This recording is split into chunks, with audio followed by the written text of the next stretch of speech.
Assalamualaikum warahmatullahi wabarakatuh. Perkenalkan, nama saya Rizky Andarsi. Saya dari kelas PAI 3D.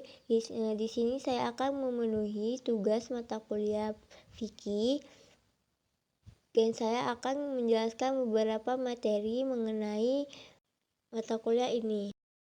Baiklah, di sini saya akan menjelaskan 7 poin mengenai materi yang ingin saya jelaskan.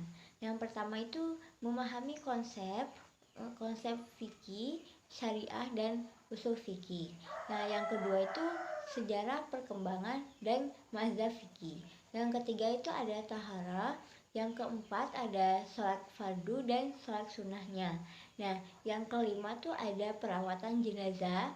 Yang keenam ada puasa dan ketujuh ada zakat. Pertama-tama saya akan menjelaskan apa itu syariah. Dapat didefinisikan, syariah itu ada sebagai aturan hidup yang telah ditetapkan oleh Allah untuk umatnya dan mengatur segala aspek kehidupan manusia. Nah, syariah ini adalah sebuah jalan yang telah ditetapkan oleh Allah, di mana kita sebagai manusia itu mengikuti aturan yang telah diberikannya.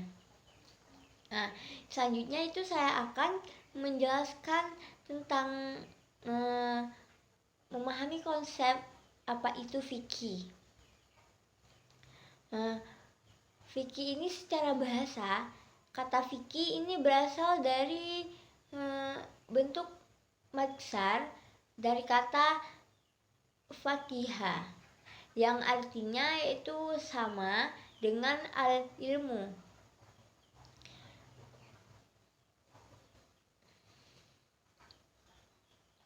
Sehingga secara etimologi, fikih ini bisa diartikan sebagai pengetahuan atau pemahaman yang mendalam terhadap sesuatu. Nah, yang selanjutnya saya akan menjelaskan tentang apa itu usul fikih. Nah, secara bahasa, usul fikih terdiri dari dua unsur, yaitu kata usul dan al-fikih. Kata usul yang adalah bentuk jamak dari kata al-asil yang berarti sesuatu yang menjadi dasar atau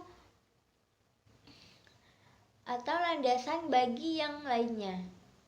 Fikih pada masa sahabat, setelah wafatnya Rasulullah SAW, kepemimpinan umat Islam itu dipimpin secara bergilir. Yang pertama itu ada Abu Bakar As-Siddiq, yang kedua Umar bin Khattab, yang ketiga Utsman bin Affan, yang keempat Ali bin Abi Thalib. Nah, mereka ini disebut dengan Al-Khulafa Asyidin. Saya akan menjelaskan pada masa Abu Bakar As-Siddiq. Pada saat Abu Bakar As-Siddiq menjadi khalifah, maka seluruh kegiatan keagamaan berada di tangannya. Pada zaman beliau banyak masalah yang muncul seperti memerangi orang murtad, orang yang tidak mau membayar zakat, dan lain sebagainya.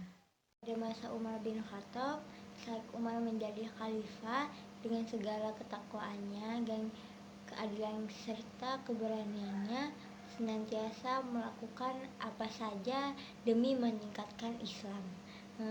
Pada masanya banyak sekali kemajuan yang dicapai oleh Islam, terutama yang menyangkut menaklukkan daerah.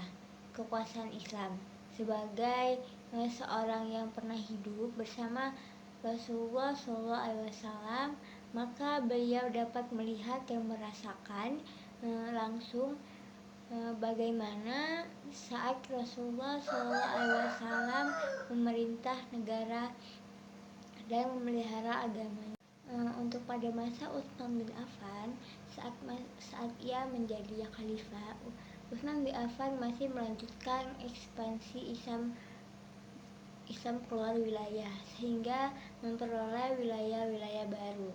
Dengan demikian memperlakukan penanganan dengan baik, di mana sahabat banyak berpindah ke negeri baru, sehingga berpindah ilmu ke daerah baru. Di sana membutuhkan adaptasi terhadap situasi sosial yang baru pula. Nah, Utsman bin Affan ini sebagai seorang yang suka damai, di mana dalam peperangan dia tidak berada paling depan atau tidak berada di paling belakang. Selanjutnya saya akan menjelaskan Tohara. Tohara itu berasal dari kata toharo yang bermakna hariah, bersih atau suci. Menurut bahasa etimologi, tohara ini berarti bersih dan jauh dari kotoran-kotoran, baik yang kasat mata maupun yang tidak kasat mata. Sedangkan tohara menurut etimologi ini yaitu bersih atau suci dari najis faktual, semisalnya tinjau maupun najis secara hukmi. Nah, hadis tohara atau bersuci mengarah pada dua tujuan. Yang pertama yaitu suci dari hadis kecil dan hadas besar atau bersuci dari kotoran. Yang kedua, bersuci dari perbuatan yang dilarang oleh Allah. Terus misalnya yang dilarang itu seperti kita dilarang untuk melakukan minuman keras itu seperti khamar dan lain sebagainya. Saya akan menjelaskan macam-macam air yang mensucikan. Air yang pertama itu ada air mutlak, yang kedua air mutanajis, yang ketiga air musammas, yang keempat air mustamal. Nah, air mutlak ini adalah air yang suci dan tidak tercampur apapun di dalamnya, sehingga bisa digunakan untuk mensucikan. Air yang tergolong air ini yaitu seperti air hujan, air laut, mata air, salju, atau zam-zam. Selanjutnya itu air mutanajis. Air mutanajis itu perlu kalian ketahui, air yang mutlak kemasukan najis. Jenis ini tuh terbagi menjadi dua. Yang pertama itu air yang kemasukan najis itu sejumlah sedikit atau jumlahnya kurang dari 2 kula. Nah, 2 kula ini menurut Imam Syafi'i itu berpendapat 2 kula itu sekitar 200 liter, maka air itu tidak berpengaruh oleh najis yang mengenainya. Namun jika di bawah itu, maka air tersebut menjadi najis. Nah, sedangkan yang kedua, benda najis itu mengubah rasa, warna, dan bau air. Dalam kondisi ini air tersebut sudah tidak boleh lagi digunakan. Seperti misalkan air itu sudah bau, maka kita tidak perlu menggunakan air tersebut. Nah, dan yang ketiga yaitu air musammas.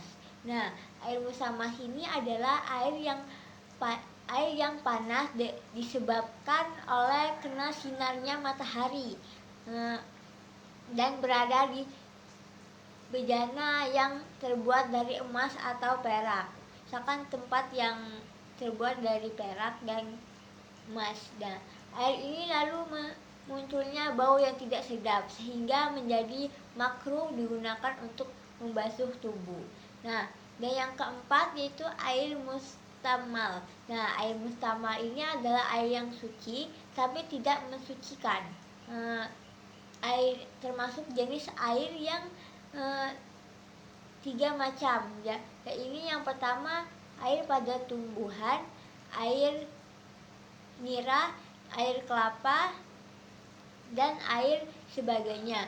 Kedua air yang telah merubah karena sifatnya telah bercampur dengan benda lain seperti air teh, air kopi, dan sebagainya. Ketiga sisa air yang telah digunakan untuk bersuci debitnya kurang 2 gula, yaitu 2 gula tadi 2 liter air. Nah, di sini saya akan menjelaskan pengertian wudu. Nah, mungkin sudah tidak asing lagi dengan kata wudhu. Wudhu itu proses kebersihan diri dengan menggunakan air untuk menghilangkan hadis kecil sebelum melaksanakan sholat. Zakat ini merupakan salah satu rukun Islam. Secara bahasa itu wudhu itu berarti pembersih atau kebersihan. Dan istilah syar'i itu zakat ialah wajib adalah pembersihan anggota tubuh tertentu dalam Quran ayat sesuai ketentuannya. Nah, selanjutnya saya akan menjelaskan tata cara Al-Baqarah ayat 4. Mungkin tata cara wudhu ini Nabi Muhammad sudah zakat terdiri dari apa saja. Yang zakat awal-awalan zakat fitrah yaitu zakat pertama itu kita perlu berniat tanpa terkecuali. Habis niat sebelum kita kumur-kumur bagian mulut, membersihkan sisa-sisa dari makanan yang melekat di bagian mulut kita. Itu kita lakukan selama 3 kali. Nah, habis itu kita melakukan membersihkan bagian hidung. Itu sama seperti 3 kali. Dan habis hidung kita mencuci muka. Nah, itu sampai muka ya guys. Nah, habis muka, habis itu kita mencuci tangan. Itu selama 3 kali, kiri dan kanan, itu sampai sini ya. Nah, habis itu, habis tangan, kita membasuh kepala. Ini guys, sampai sini, sampai kepala kita yang ini. Nah, habis itu kita lakukan dengan 3 kali. Habis itu kita menggunakan jempol kita dan telunjuk kita untuk membersih bagian telinga. Itu sama kiri dan kanan, itu sama 3 kali. Nah, habis itu kita mencuci kaki sampai mata kaki. Nah, itu kita lakukan sama 3 kali. Selanjutnya saya akan menjelaskan pengertian mandi wajib. Nah, menurut bahasa itu mandi wajib itu adalah mengalirkan air ke seluruh tubuh. Sedangkan menurut istilah syarah itu adalah mengalirkan air ke seluruh anggota tubuh dengan niat. Nah, ada beberapa perkara yang mewajibkan kita itu harus mandi wajib. Nah, yang pertama itu keluarnya mani. Nah, yang kedua itu selesai kita haid untuk yang perempuan, dan yang ketiga itu ketika kita melahirkan, dan keempat itu meninggal. Selanjutnya saya akan menjelaskan poin keempat, yaitu salat fardu dan salat sunnah. Nah, salat itu adalah satu perkaraan yang disusun dari beberapa perkataan, perbuatan yang dimulai dengan takbiratul ihram dan diakhiri dengan salam. Nah, sesuai dengan syariat yang telah ditentukan. Rukun yang sholat ini adalah tiang agamanya. Barang siapa yang mendirikan sholat, maka ia menegakkan agama. Dan barang siapa yang meninggalkan sholat, berarti ia meruntuhkan agama. Nah, ada yang perlu kalian ketahui lagi. Syarat sholat itu ada beberapa macam. Yang pertama itu suci dari hadis kecil dan besar dan najis, menutup aurat, sholat di tempat yang suci, masuk waktu sholat dan menghadap kiblat. Nah, selanjutnya itu adapun syarat wajib sholat. Yang pertama itu kita tuh harus beragama Islam. Nah, yang kedua itu kita sudah balik. Nah, untuk sholat fardu itu ada 5 macam. Yang pertama itu sholat duhur, asar, maghrib, isya, dan subuh. Nah, untuk sholat zuhur ini kita laksanakan di siang hari sekitar jam sesuai dengan masing-masing setiap daerah ya. Nah, yang sholat asar itu kita lakukan di sore hari. Yang sholat maghrib itu kita lakukan setelah terbenamnya matahari. Nah, dan isya itu kita lakukan setelah beberapa jam selesai sholat maghrib. Nah, habis itu subuh, waktu isya dan subuh itu sangatlah lama dari sampai terbit ter sampai munculnya matahari. Tapi kita melaksanakan sholatnya itu jangan setelah keluarnya matahari, sebelum keluarnya matahari. Itu kewajiban yang dilakukan terhadap jenazah. Nah, mengurus jenazah merupakan kewajiban yang hukumnya fardu kifayah, yaitu apabila dilakukan salah seorang di antara kita ada yang mengurus jenazah, maka yang lain tidak. Yang pertama itu memandikan jenazah. Memandikan jenazah itu adalah membersihkan dan menyucikan tubuh mayit dari segala kotoran yang melekat di badannya. Nah, jika jenazah itu laki-laki, maka yang memandikannya harus seorang laki-laki, kecuali istri dan mahramnya. Demikian juga jika jenazah itu wanita, maka yang memandikannya harus wanita, kecuali suaminya. Yang kedua yaitu mengafani jenazah.